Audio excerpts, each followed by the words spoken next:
What's good, YouTube? Gunner here, and welcome to the channel. So before we get started, make sure you guys like, comment, and subscribe. Hit the notification bell so that way you know when I drop a new video. Alright, so this video is basically going to be about what to expect when you're playing the Duelist Cup. Whether you're a meta player, whether you're a rogue player. This video is pretty much going to tell you kind of what to look out for. So to start off, the best deck in the game is currently Branded Despia. So I would definitely build your deck around trying to stop that deck, because realistically that's what we're going to go against majority of the time. And if you are a Branded Despia player, you have to kind of build your deck towards the mirror match. So that's kind of how I would do it if I was playing Branded Despia. It's kind of unfortunate that it's a tier 1 deck. I hate playing meta decks. So I'm not going to be playing this deck. But you know, it is what it is.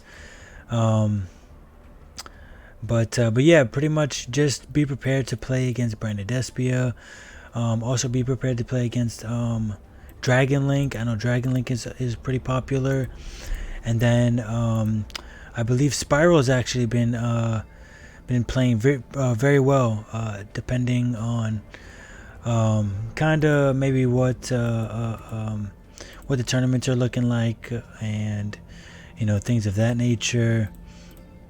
Also, another deck that's been performing pretty well in tournaments, at least that I know of, is still Sword Soul Tenyi. And then I also believe that Pendulum Magician has actually been doing really well. So yeah, those are the decks that I would probably look out for in the Duelist Cup. I mean, realistically, it is still like a really casual, like quote unquote tournament. I don't really consider this to actually be like anything important. I mean, the unfortunate thing is that Konami pretty much took the same format as Duel Links with their KC Cups. So they're essentially literally the same thing. It's really nothing, you know, it's nothing to try to like grind for. It's not really important. But I'm just making the video so that way, you know, if you do decide to take it seriously, you'll be able to kind of have a good idea of what you'll be playing. So most likely it's going to be Branded Despia, and yeah, just you know, tier 1 decks. Typically, you know, if you're in the platinum range or if you're in the diamond range, you're kind of already got an idea of what you're gonna play against. So good tech cards to use against Branded Despia would be Dimensional Barrier. That's a good 3 of that you can put in the deck. You can actually use Rivalry of the Warlords as well. I believe it is at 2, and that's actually a really good floodgate, because Despia does use a lot of different types. So if you can throw that into your deck, I definitely would. And then also another good card to use against him is actually a rare card, not like rare in like, oh, it's hard to get, but like rare. It's actually a rarity. It's non-fusion area. If we can just quickly take a look at that. I'll show you guys kind of what that card does. It was actually dropped on my head when I was playing Shadal's. So it's called I believe it's like that. Non-fusion area. Here we go, right here. Neither player can fusion summon. So if you're playing maybe a Sword Soul deck, if you're playing maybe Pen Magician, or really any other rogue deck that just doesn't fuse, this is a continuous card. And basically neither player can fusion summon. So that means they can't attempt to activate any of the fusion cards. But yeah, this card's actually really good. I don't think many people are talking about it. I'll be honest, I haven't really looked around on YouTube to see if anybody was talking about this card.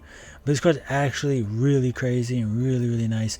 And it's a rare, so you don't have to spend your super rare gems on the dimensional barrier if you don't want to. But yeah, again, this is a really good tech card for going against Branded Despia, you know, Shaddolls, Invoke, anything like that. Labyrinth as well. That's a deck that just got released. I've seen a couple Runic players. I'll be honest, the deck it's okay. It's not great. I just think the deck was pretty much just built for people who just don't like to have fun, or just like to be toxic. I don't really like the deck. I think it's just a toxic type of deck to play. Just banishing your opponent's deck is kind of stupid to me. But that's just my own personal opinion. You know, if you like the deck, cool, good on you. But I don't care for decks that play that way. For me, I like playing control decks. I like playing decks where I can actually interact with my player, with the other player, and be able to, you know, think of plays rather than, you know, combo heavy decks or things like that. But that's just me as a player. Everybody's different. I know, yeah, you know, it is what it is. But yeah, those are some of the decks that are going to be very prominent in the Duelist Cup. As you can see right now, what I'm messing around with is my 60 card Dragon Maid Dragoonity deck, which is actually really fun to me. If you guys want a deck profile on this, let me know in the comments down below. I guess obviously you can see it here, but it's actually really, really fun. It utilizes pretty much almost every mechanic in the game. And it's just a fun rogue deck for me, you know. It's a deck I'm most comfortable with, that and Shaddolls. But yeah. Anyway, I guess I'm going to head out of here. Let me know in the comment section down below how you like the video and if you care for this kind of a video.